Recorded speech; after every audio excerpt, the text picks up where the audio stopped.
جیسے چلے کلام میں سردی سے اپنے آپ کو بچانے کے لیے سارے انتظامات کرتے ہیں، بس ٹھیک اس طرح سے ماحول کی برائیوں سے اپنے آپ کو بچانے کے لیے سارے انتظامات کریں، اپنے دماغ کو صاف رکھیں، اپنے پڑھنے کو صاف رکھیں، ٹی وی دیکھنا بند کر دیں۔ سارے چینلیں جن چینلوں کے اندر صرف رات و دن یہی سکھایا جا رہا ہے، کیا سکھایا جا رہا ہے؟ زناکاری کیسے ہوگی، قتل کیسے ہوں گے، ڈرگز کیسے ہوں گے، افیئرز کیسے، یہی ساری چینلوں کا خلاصہ ہے۔ اگر اس میں کوئی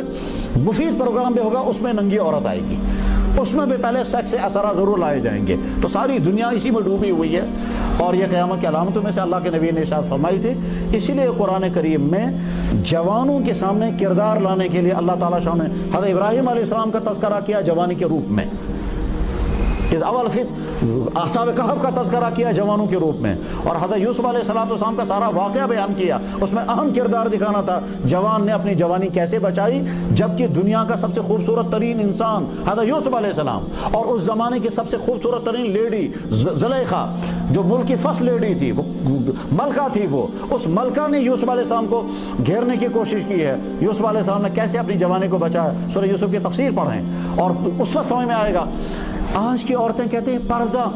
یہ ہمارے لیے مصیبت ہے، اللہ اکبر، مغلوں کی بیگمات سے زیادہ ماڈرن عورت کون سی ہوگی آج؟ لیکن مغلوں کی عورت نے بھی کبھی بے پردگی نہیں کی، حتیٰ کہ جہانگیر بادشاہ دربار میں بیٹھتا تھا، اس کی بیوی نور جہاں کوئی دیندار عورت نہیں تھی مگر بے پردہ کبھی نہیں ہوئی، وہ بھی پردے کے پیچھے بیٹھتی تھی دربار میں، اور سامنے پردہ لٹکا ہوا ہوتا تھا، اور جہانگیر کے پیچھے بیٹھی رہتی تھی نور جہاں عورت جو سارے ملک کا نظام چلا رہی تھی، اور حکومت اس کے اپنے کنٹرول میں تھی مگر بے پردہ وہ بھی نہیں ہوتی تھی۔ آج لوگوں کے ذہنوں میں ڈال دیا تھا جو پردہ کر رہی ہے وہ بیکورڈ ہے، اور جو ننگی ہو گئی وہ فارورڈ ہے۔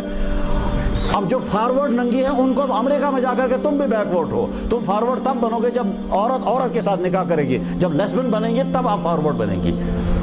یہ فارورڈ اور بیکورڈ جو ہے یہ دھوکے کے الفاظ ہیں۔ فارورڈ وہ ہے جس کا کردار پاکیزہ، اور بیکورڈ وہ ہے جس کا کردار جانوروں سے زیادہ بدتر، جو زناکاریوں میں، جو ڈرگز میں، جو کرپشن میں، جو لوگوں کو ستانے میں، جو ماں باپ کی نافرمانی میں، جو فیشنوں میں، وہ ہے بیکورڈ انسان، کیونکہ اپنا کوئی کردار نہیں، وہ دوسروں کے تابع ہے، جو دوسرے کہیں گے ہم وہی کریں گے۔ اس لیے ہم یہاں سے نمبر ایک تو اللہ کا شکر ادا کریں گے، اللہ نے ہم کو مکمل باڈی عطا کی الحمدللہ، کوئی ڈیفیکٹ نہیں رکھا الحمدللہ، انسان بنایا، سارا جسم عطا کیا،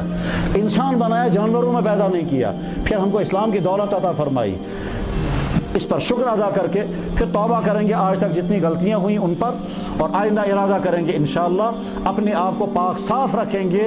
جیسے جسمانی صحت کی فکر کریں گے ویسے روحانی صحت کی بھی فکر کریں گے، اور آئندہ فکر کرنے کے لیے جو کچھ ہمیں کرنا ہوگا وہ سارا ڈھونڈیں گے اور کریں گے۔ خاص طور پر پاک صاف نوجوانوں کے ساتھ رہنا شروع کر دیں،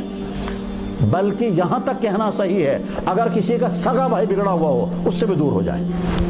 کسی کی سگی بہن اگر بگڑی بھی ہے اس سے بھی تعلقات کٹ کر لیں، سلام دعا تو رکھنا ضروری ہے، بات چیت بند نہیں کر سکتے، لیکن مل کر کے رہنا یہ صحیح نہیں ہے۔ چاہے اپنے،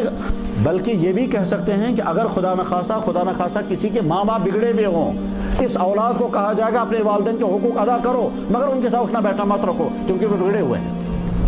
چنانچہ کتنے گھروں میں ہیں ماں باپ جو ہیں وہ ایک نماز نہیں پڑھتے، رات دن ٹی ویوں میں ہیں، ان کے گھروں میں لگتا ہی نہیں یہ مسلمان ہیں، لڑکا سدھر گیا ہے، وہ لڑکا بیچارہ پریشان ہے، کہنے لگا جی وہاں ہر وقت میوزک چلتا ہے، وہاں ہر وقت فیشن کی باتیں ہوتی ہے، وہاں ہر وقت جو ہے وہ فلموں کی باتیں چلتی ہے، میں ان کے ساتھ بیٹھنا چاہوں گا، مجھے زبردستی فلمیں دکھائی جاتے ہیں، تو ہم جواب میں کہتے ہیں ایسے ماں باپ سے کٹ ہو جاؤ،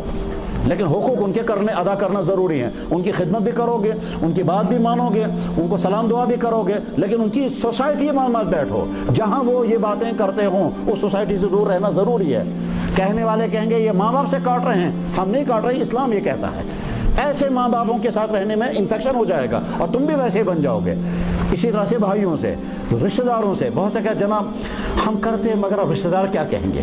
جی بھائی ناراض ہو جائیں گے، نہیں، اپنا کردار زیادہ اہم ہے بمقابلے اپنی سوسائٹی کے۔ جب سوسائٹی ہماری رعایت نہیں کرتی تو ہم ان کی رعایت نہیں کریں گے اپنی جوانی کو بچانے کے لیے۔ تو انشاءاللہ نمبر 1 ہم اللہ کا شکر ادا کریں گے، پھر توبہ کریں گے اور آئندہ ارادے کریں گے کہ اپنے آپ کو بچائیں گے ان تمام روحانی بیماریوں سے جن ہماری بیماریوں میں پھنس کر کے ہماری زندگی تباہ ہو جائے گی۔ اللہ جل شانہ ان باتوں کو بولنے والے کے لیے اور سننے والے سب لڑکوں اور لڑکیوں کے لیے مفید سے مفید تر بنائے۔ وآخر دعوانا ان الحمدللہ رب العالمین برحمتک یا ارحم الراحمین، آمین۔